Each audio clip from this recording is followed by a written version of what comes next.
Ahora vamos a hablar de las estructuras de redes neuronales. Recordemos que una neurona recibe varios estímulos o señales eléctricas. Si estas señales eléctricas cumplen ciertas condiciones, la neurona se va a activar, es decir, va a generar otra señal eléctrica que se va a propagar al resto de neuronas o capas a las que esté conectada, o simplemente va a permanecer apagada. Este principio lo vamos a utilizar en las estructuras de redes neuronales. El primer ejemplo que vamos a ver es conocido como el perceptrón. Como lo ves en la imagen, el perceptrón recibe toda una serie de señales de entrada X1, X2, X3. Si retomamos este ejemplo, estas entradas podrían ser la textura de la fruta, podrían ser el color, podrían ser el sabor. Cada entrada se multiplica por unos pesos conocidos como pesos sinápticos. Luego, la entrada, al multiplicarse por estos pesos, va a una unión sumadora. Y vamos repitiendo este proceso por todas las señales de entradas que tengamos. Una vez esta unión sumadora agrupe todos estos resultados, pasa a una función de activación, que no es más que una función en la cual, si el resultado de esa suma supera cierto umbral, la función se activará, al igual que una neurona, o simplemente permanecerá apagada. Ahora vamos a utilizar el notebook de estructura de redes neuronales que tenemos disponible en la sección de archivos. En él iniciaremos recordando la estructura del perceptrón, la cual implementaremos para analizar el dataset de iris disponible en scikit-learn. Posteriormente conoceremos los principios del Multiple Layer Perceptron y los fundamentos del algoritmo de propagación en reversa con el cual se entrenan estas arquitecturas de redes. Así que iniciemos. Esta es la arquitectura que ya conoces. Vamos a emplear esa arquitectura para tratar de solucionar el siguiente problema. Tratar de, a partir de ciertas características, lograr determinar si una flor es de una especie o de otra. El dataset disponible en scikit-learn nos trae información de 3 tipos distintos de especies. Uno es iris setosa, marcada con un valor de 0, versicolor, marcado con un valor de 1, o virgínica, marcado con un valor de 2. Aparte, tenemos 150 muestras, 50 por cada especie, y 4 características: la longitud del sépalo, ancho del sépalo, longitud del pétalo y ancho del pétalo, todas en centímetros, tal y como se ilustra en esta imagen. Así que, iniciemos. Antes de tomar este curso, tú ya debiste haber explorado el curso de Introducción a Machine Learning. Pero si no lo has tomado, aquí te haré un pequeño recuento. Utilizamos los comandos de import para traer las librerías que vamos a utilizar en nuestro código. NumPy es específicamente una librería diseñada para algoritmos y operaciones numéricas, a la cual le podemos colocar un alias para no tener que luego escribir numpy punto y traer la función. Solamente traemos el NP. Matplotlib es utilizada para realizar todo tipo de gráficos con los cuales podemos entender mucho mejor la información. Y ahora empezaremos a traer la librería de scikit-learn. En particular vamos a traer datasets disponibles como lo es iris. Asimismo, la arquitectura del perceptrón a partir de scikit-learn.linearModel. Lo ejecutamos y ya podemos empezar a hacer uso de las funciones. Lo primero es crear una variable en la cual vamos a cargar el dataset. La denominé iris. Ahora exploremos un poco qué contiene este dataset. Primero vamos a traer la variable target. Con ella se caracterizan las distintas muestras a qué especie de iris corresponde. Como te das cuenta, todas están ordenadas por las 3 categorías que mencionamos anteriormente. Ahora traigamos una pequeña muestra de la información disponible, que si recordamos son las longitudes del sépalo y el pétalo. En este caso voy a traer solamente 5 registros.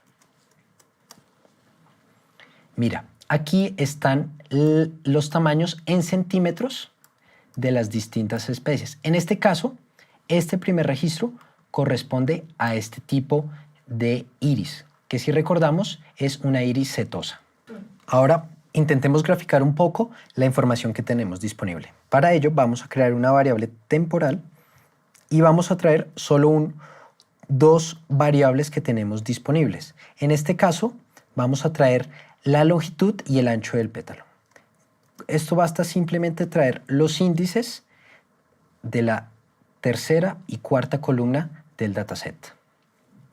Ahora traigamos las etiquetas. Las etiquetas es lo mismo que el objetivo. Entonces simplemente creo una variable llamada labels a la cual le voy a asignar todo el resultado de target.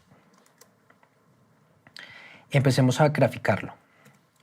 Para ello utilizamos matplotlib. Voy a especificar un tamaño de la figura para que sea más claro. Voy a ponerle 13 centímetros de ancho por 6 de alto. Esto va en paréntesis.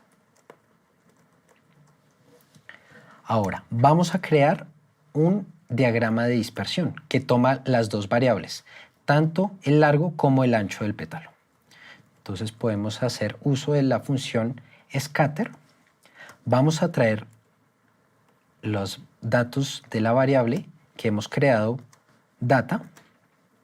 Solo traemos en el eje X la primera columna, en el eje Y traemos la segunda columna. Aparte, vamos a decir que las etiquetas dependan de la variable labels que hemos creado con anterioridad. Y ahora le colocamos un show para que nos muestre la figura. Al graficarlo, vemos que las diferentes especies de iris está muy marcada la diferencia entre su longitud y ancho del pétalo. Cada especie tiene un color en esta gráfica, por lo cual lo podemos segmentar de una manera muy precisa. Entonces, ¿qué vamos a hacer ahora? Vamos a tratar que el perceptrón, esta arquitectura de red neuronal, intente pronosticar si ciertas muestras con cierto tamaño del pétalo pertenecen o no a una especie en particular. Entonces, para eso, primero vamos a crear una variable que va a ser la variable objetivo y. ¿Y qué va a tener esta variable? Vamos a decir si el objetivo iris.target es igual a, por ejemplo, la especie iris virgínica, por eso lo asigno al valor 2, vamos a intentar pronosticarlo. Es importante recordar que las redes neuronales solamente aceptan valores numéricos. Por eso, aquí vamos a asegurarnos que el tipo de esta variable sea de naturaleza entera. Vamos a crear otra celda. Entonces, ya podemos traer nuestra arquitectura. Voy a crear una variable que se llame testPerceptron. Y mira lo sencillo que es. Simplemente tengo que traer el constructor denominado perceptron. Y ahora lo tenemos que entrenar. ¿Cómo lo entrenamos? Tomamos la variable .fit. .fit es el método con el cual ajustamos. Las variables de entrada, pues las teníamos ya almacenadas en la variable data y la variable objetivo era la variable y. Probemos.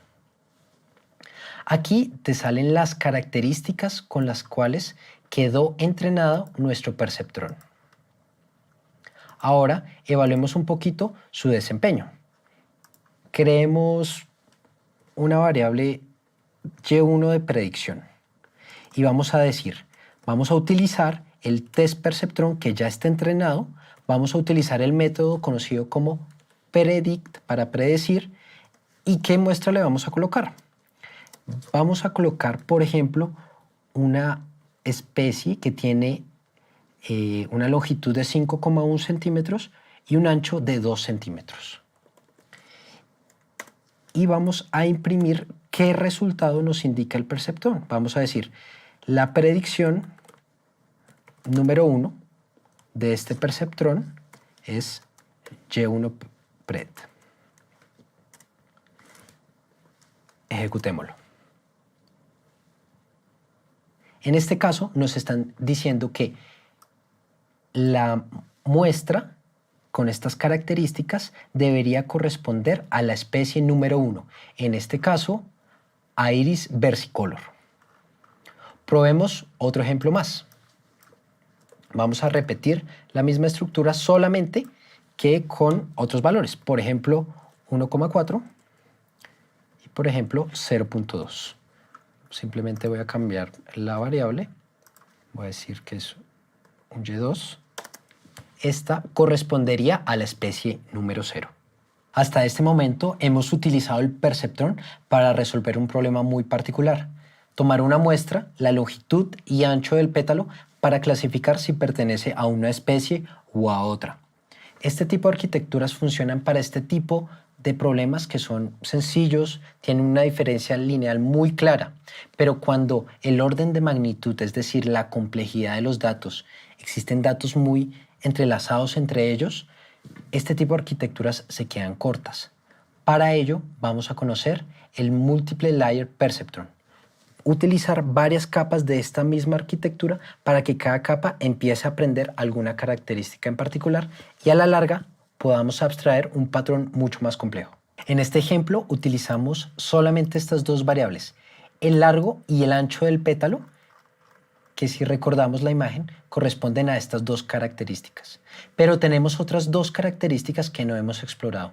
Te invito a que intentes utilizar este perceptrón para también explorar si es tan fácil clasificar una especie de iris dependiendo de estas otras dos variables. Ahora ya te lo hemos mencionado, pero para resolver problemas más complejos existe el Multiple Layer Perceptron, el cual consiste en una capa de entrada que recibe los estímulos, varias capas intermedias dedicadas por lo general a extraer algunas características en particular de la información de entrada y una capa de salida que consolida el resultado. Por ejemplo, problemas tan complejos como lo es identificar si una imagen es de un perro o un gato. Existen primero sets de datos que permiten entrenar esta red. Entonces vamos a traer grandes cantidades de datos que serán etiquetados, por ejemplo, diferentes fotos en diferentes ángulos de perros que tengan la etiqueta cuando la red neuronal reciba este tipo de información, su salida debe ser perro o su salida debe ser gato. A este proceso se le conoce como entrenamiento de la red. En los Multiple Layer Perceptron, el algoritmo con el cual se realiza el entrenamiento se conoce como Forward and Backward Propagation. ¿En qué consiste?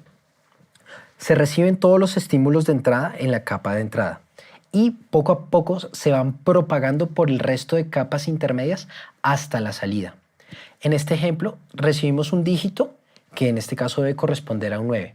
Como nuestro set de datos tiene la etiqueta que ese valor debe ser 9, pues él va midiendo qué tan diferente fue la respuesta de la red a ese valor y luego va propagando ese error hacia atrás. Recuerda que lo importante en esta red es calcular esos pesos sinápticos, esos W sub i en cada capa para que la respuesta se vaya ajustando a lo que debería ser. Luego, cuando reciba una nueva fuente de información que no conozca, en este caso algunos dígitos que nunca ha visto, la red simplemente tratará de evaluar capa a capa el resultado y tratar de dar la mejor predicción posible.